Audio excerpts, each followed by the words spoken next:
여러분 반갑습니다. 오늘은 성경 강의 제14강 주제는 사람은 하나님의 종인가 마귀의 종인가입니다. 과연 사람은 어느 쪽일지 성경 내용을 통해서 알아보도록 하겠습니다. 이 세상에는 사람, 동물, 식물 등 5만 가지 종류의 생명체가 살고 있습니다. 그중 사람을 영적 존재라고 하며 만물의 영장이라고까지 합니다. 이 만물의 영장이라는 내용에 대해 사람마다 이해하는 방향이나 폭이 다를 수 있겠지만 본인의 짧은 소견으로서는 모든 만물은 다 영체인데 그 중에서도 사람이 우두머리이다 라고 해석을 하고 싶습니다. 모든 학문의 중심에는 종교가 있다고 생각됩니다. 물론 종교에도 여러 종류가 존재하고 있습니다. 그 중에서 대표되는 종교는 성경을 경전으로 하는 종교일 것입니다. 그리고 성경의 주인공은 여호와 하나님입니다. 생명체 속의 생명이 하나님이라는 내용이 성경에 등장하는데 그것이 바로 요한복음 1장 1절로부터 4절까지이며 그 내용은 다음과 같습니다. 말씀으로 이 세상을 지었으니 말씀은 생명이요 생명은 빛이요 빛은 하나님이라. 이것을 하나의 등식으로 정리하면 말씀 이꼬르 생명, 이꼬르 빛, 이꼬르 하나님 이렇게 정리가 되겠습니다. 여기서 동양 철학을 접목시켜 보도록 하겠습니다. 이 우주 구성의 3제, 즉 3가지 제목은 천지인, 하늘과 땅과 사람입니다. 그 3제의 중심은 바로 사람입니다. 한자는 표의 문자라고 합니다. 하늘천이라는 한자 글자를 파자하여 그 의미를 살펴보면 위에 가로로 꺼지가 있는 이것은 하늘을 의미하고 아래는 땅을 의미합니다. 그리고 중간에는 사람이 하늘과 땅 사이에 있다는 것을 의미하고 있으며 밑에 이 시옷으로 갈라진 것은 사람이 여자와 남자 즉 음과 양으로 갈라져 있다는 것을 나타내고 있는 것입니다. 지금 이 우주가 3제, 천지인 3제로 갈라져 있지만 다시 모이면 하늘천이 완성될 것임을 암시하고 있다는 것을 알게 됩니다. 그런데 그러면 표제에 등장하는 하나님과 마귀는 어디에 존재하고 있을까요? 신에는 두 종류가 있다고 합니다. 즉 하나님과 마귀가 바로 그것입니다. 먼저 하나님이 거하시는 장소에 대해서 알아보겠습니다. 흔히들 귀신을 본 사람이 많은 것처럼 소설 등 여러 책자에 기록되어 있습니다. 물론 그 형상도 여러 가지입니다. 그런데 사람이 하나님을 보면 죽는다는 내용이 성경에 등장하며 다음과 같습니다. 바로 출애굽기 33장에 나옵니다. 또 가라사대 내 얼굴을 보지 못하리니 나를 보고 살 자가 없음이라. 내가 내 등을 볼 것이요 얼굴은 보지 못하리라. 이 말씀은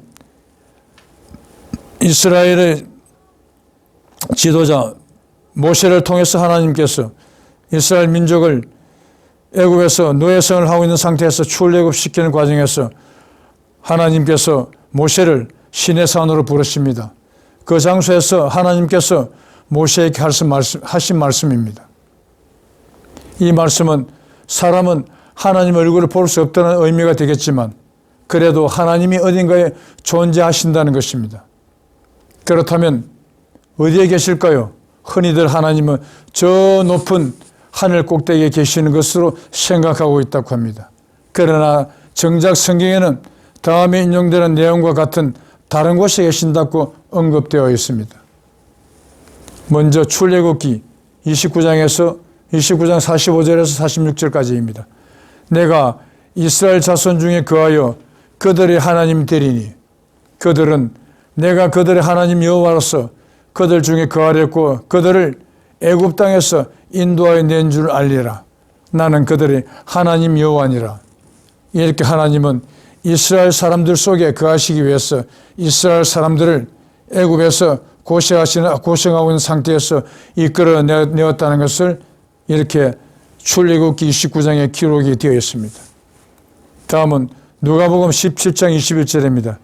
또 여기 있다 저기 있다고도 못하리니 하나님의 나라는 너희 안에 있느니라. 이 너희는 우리 인간을 지칭하는 것입니다.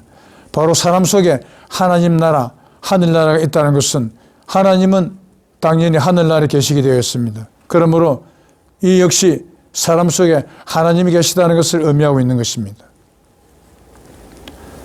그래서 고린도전서 3장 16절은 너희가 하나님의 성전인 것과 하나님의 성령이 너희 안에 거하시는 것을 알지 못하느냐. 바로 사람의 몸을 하나님이 거하시는 성스러운 궁전, 성전이라고 표현을 했습니다. 사람 속에 하나님이 거하신다는 것을 마찬가지로 나타내고 있는 것입니다.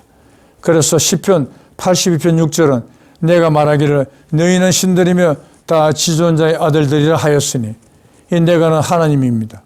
하나님께서 말씀하시기를 너희 인간들은 다 신들이며 지존자 즉 하나님의 아들들이라 이러한 의미가 되는 것입니다. 그 요한복음 1장 1절에서 4절까지 조금 전에 설명을 드렸습니다. 그리고 레위기서 17장 14절입니다. 모든 생물은 그 피가 생명과 일체라. 너희는 어느 육체의 피든지 먹지 말라. 창세기에도 이런 말씀이 등장합니다. 생명이 되는 피째 그 고기를 먹지 말라. 그 생명이 바로 피라는 것입니다. 그런데 요한복음 1장 1절로부터 4절까지는 하나님이 빛이요 생명이요 피라고 했습니다. 생명이요 하나님을 생명이라고 했으니까 피가 생명과 일치라는 이 뜻은 하나님이 바로 피요 피 속에 하나님 계시다는 것을 의미하고 있는 것입니다. 그래서 피를 먹으면 하나님을 먹는다는 그런 내용이 성립이 되는 것입니다. 그래서 창세기에서는 생명이 되는 빛에 그 고기를 먹지 말라는 그런 말씀이 등장하는 것입니다.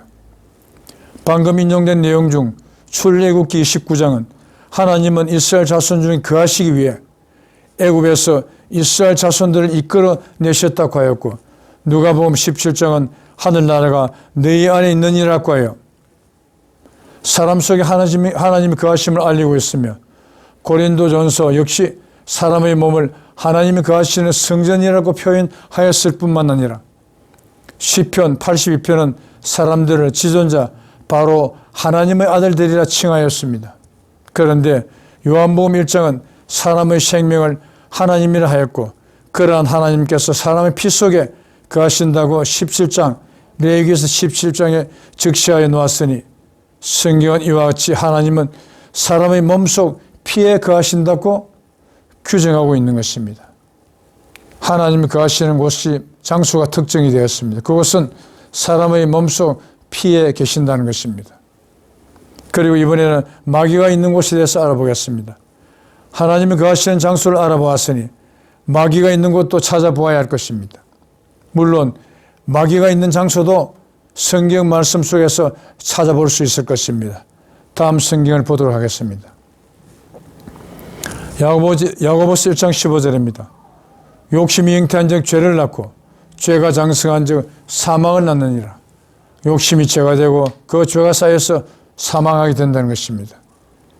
다음 히브리서 2장 14절입니다. 사망 권세 잡은 자 곧 마귀를 없이 하시며 이렇게 되어 있습니다. 이 두 성경을 하나의 등식으로 정리를 해보면 욕심은 죄, 죄는 사망이 되고 죄로 인해서 죽게 되고 그 사망 권세는 마귀가 잡고 있으며 거기다가 선악과를 덧붙인 것은 우리 인간 세상에 죽음이 들어온 것은 죽음을 있게 만드는 최초의 흉물이 바로 선악과로 되어 있습니다. 에덴 동산에서 아담과 해와가 하나님께서 먹지 말라던 선악과를 먹음으로 해서 죽게 된 것으로 기록이 되어 있습니다. 그래서 욕심 육고로 죄, 죄 육고로 사망, 사망 육고로 마귀, 마귀는 선악과로 되어서 죽음에 관계되는 모든 것을 한 세트로 이렇게 모아놓았습니다. 야고보서 1장은 욕심을 부리니 죄가 되고 그 죄가 쌓여서 죽게 된다고 하였고 그렇게 생명을 죽이는 권세는 마귀가 잡고 있음을 히브리서가 확인해 주고 있습니다.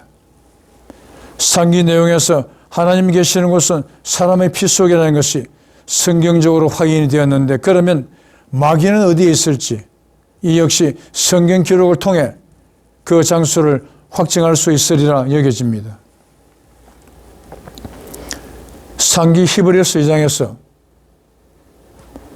사망 권세는 마귀가 잡고 있으면 드러났고, 그러면 욕심 니꼬르 죄, 니꼬르 마귀, 니꼬르 선악과라는 등식이 성립이 되는 셈입니다.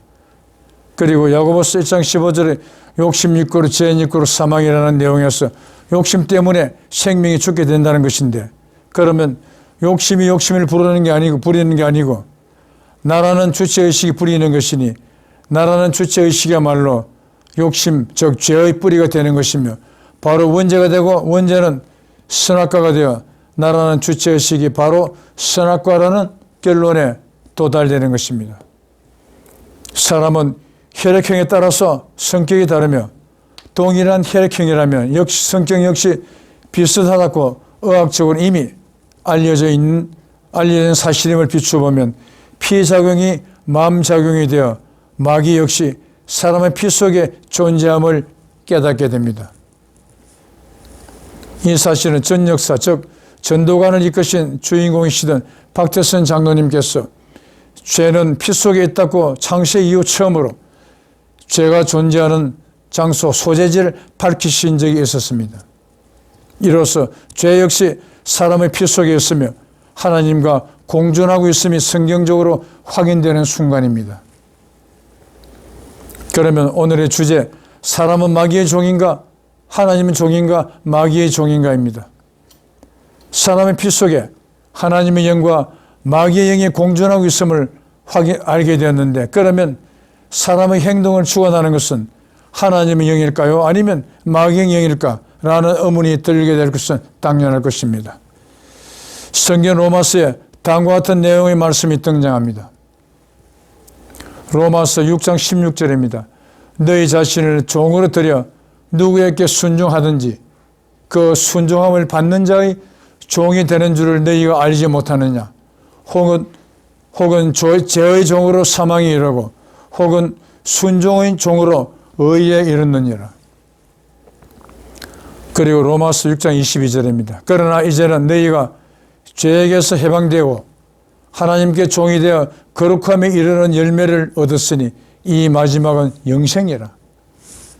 방금 인용된 성경에는 죄의 종으로 사망에 이르고 및 하나님의 종으로 영생이라는 내용을 통해서 사람은 욕심이 죄가 되고 그 죄로 인하여 죽는다는 야고보서 1장 15절에 기록되어 있는데, 아담의 후손으로 태어난 모든 사람은 다 죽어갔음을 감안하면 사람은 마귀의 종이라는 결론에 도달하게 됩니다. 이와 같이 사람은 마귀의 포로로 되어 있는 신세이므로 누구나 다 죽을 수밖에 없었던 것입니다. 그러므로 죽지 않으려면 마귀의 종 상태에서 해방되어야 할 것입니다. 마귀의 영적 감옥, 영옥에서 창세 이후 최초로 해방된 존재가 바로 마지막 아담, 즉 고린도전서 15장 45절에 등장하는 마지막 아담이요 구세주인 것입니다. 그렇게 해방된 상태를 성경은 부활 또는 거듭남이라고 불가하여서는 방생이라고 부른다고 합니다. 그런데 마지막 아담은 이사야서 7장 14절에서 15절까지 등장하는 처녀가 낳은 아들 임마누엘이 악을 버리고 선을 택함으로써 하나님으로 거듭나 구세주로 등극하신 존재가 바로 마지막 아담이요 살려주는 영임을 과연 누가 지혜가 있어 이것을 깨달을 수 있었을까 싶습니다. 그런 거로 사람은 죄인이므로 그러한 것을 결코 깨달을 수 없는 존재라고 규정한 성경을 아리에 인용합니다.